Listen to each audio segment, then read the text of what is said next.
Hello,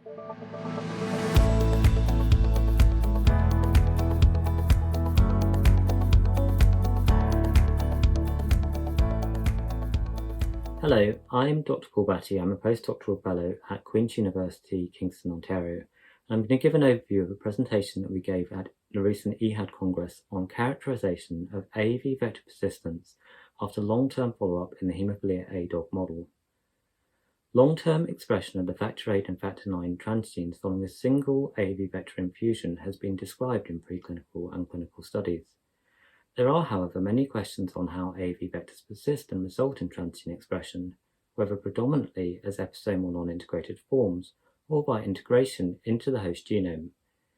At the recent virtual EHAD Congress, we presented updated data on a long-term follow-up study of 8 Hemophilia A dogs treated with a single portal vein infusion of a B-domain-deleted canine factor VIII AAV construct.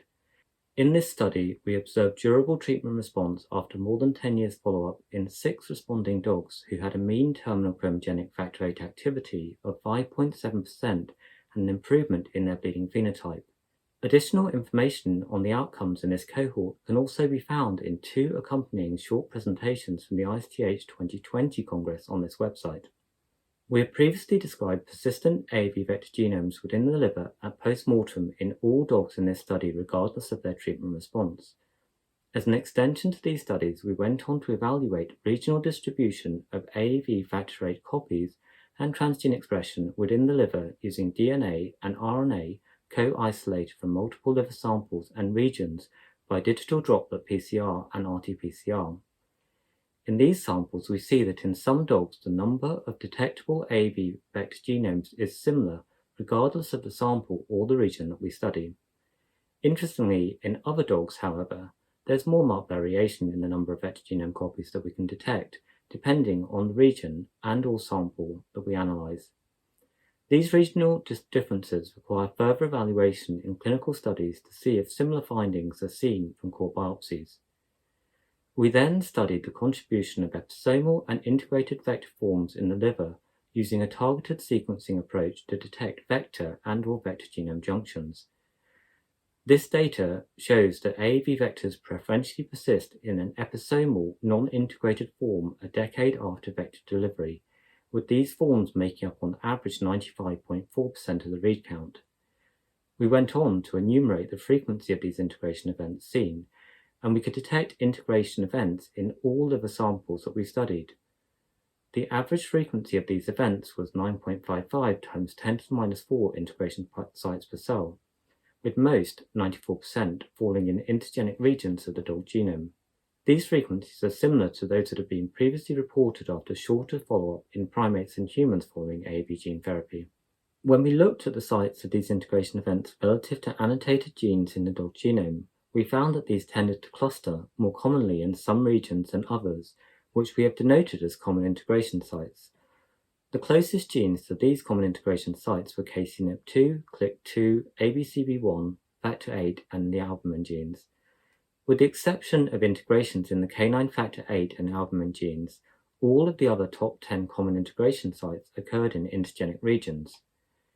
When we look at the genomic regions where these common integration sites occur, this indicates that these most likely represent multiple distinct events rather than arising from clonal expansions.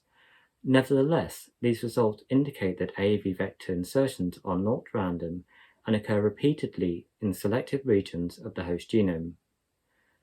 Finally, we went on to study the 10 most frequent single loci integration events that were seen in individual samples to investigate whether these occurred in proximity to oncogenes.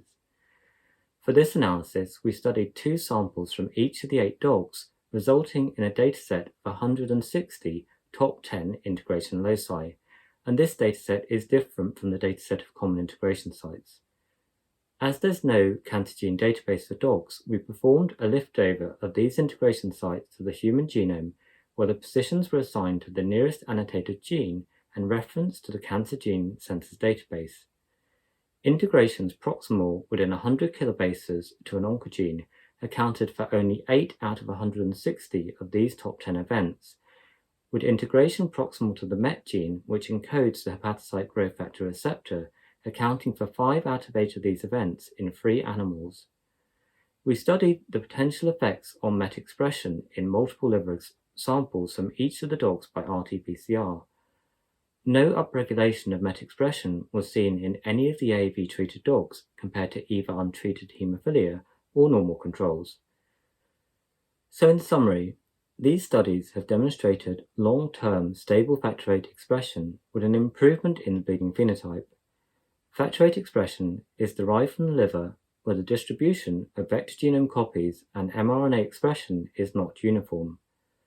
The predominant AAV form detected at postmortem in the liver were non-integrated episomal forms, but integration was seen in all animals at an average frequency of 9.55 times 10 to the minus 4 integration sites per cell, predominantly in intergenic regions.